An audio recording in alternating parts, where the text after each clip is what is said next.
Hello there, Kirkplace and Rice. This is Steve Chong here on day 3 of the Lausanne convention, and we're having just a phenomenal time. We're really enjoying it. I want to introduce you now to a person who's become a good friend of mine. His name is Michael O, and he is a guy who God is using greatly in Japan, and also through this movement. He's actually the head of the younger leaders movement in Lausanne. There's another whole group that's kind of part of this whole movement, and I thought what would be really good is to introduce him to you and get him talking to all the young people who are watching this about some stuff. But let's meet him first. Let's go. Michael O, how you doing? Hey, my name is Michael O. I wear a lot of different jackets. Oh, there it is. The jackets I wear is on the board here of Lausanne, but the real me is really what's underneath the jacket. Absolutely. Now, Michael, you tell us a little bit about this younger leaders thing. Yeah. Like, what is it? What's going on with it? And I mean, I know you've yeah. So tell us a bit about it. Yeah, it's the future. Ooh, it's the future. You know, that's a good answer. We're dealing with issues of globalization, hunger, AIDS, persecution of the church, human trafficking, the gospel.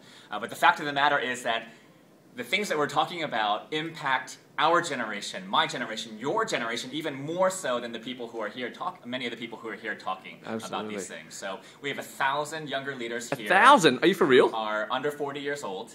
There's 1,000? You don't think we're so young anymore. Yeah, wow. But, these are the people who are going to be the future leaders of the church. And and they've come through some selection process from all around the world? Right.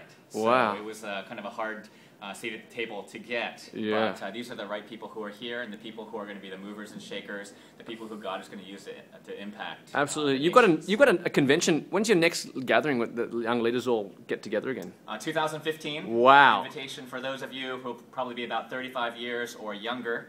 At 2015, we okay. haven't figured out where it'll be. Maybe we'll do it in Australia. Oh, come on, Michael. We'll fill it up with people from all around the world. Absolutely. And, you know, they're calling this thing the most diverse gathering ever.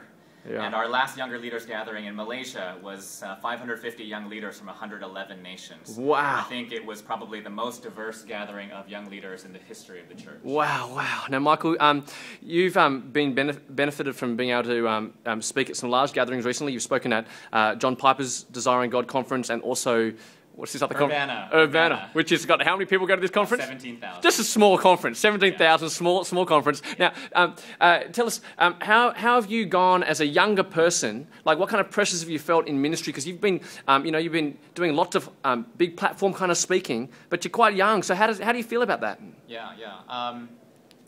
Humbled. Yeah, sure. Fearful. Yeah. Watch out for pride. Watch your heart. Watch your heart in all that you do.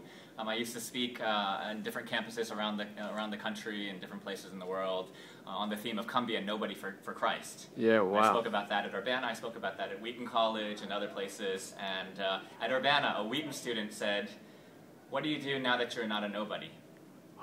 And I said, "That's the best question I ever got." Wow. And you watch your heart, and you don't want to be you don't want to be somebody.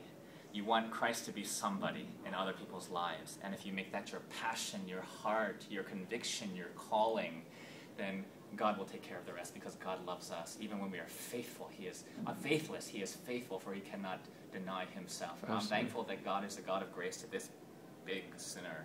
Absolutely. Well, man, you hold this and I'll come out. Well, Rice and Kirkplace, I hope you enjoyed that. I've really enjoyed spending time with Michael. I think we're going to be good friends, and because as a younger leader, God is using him.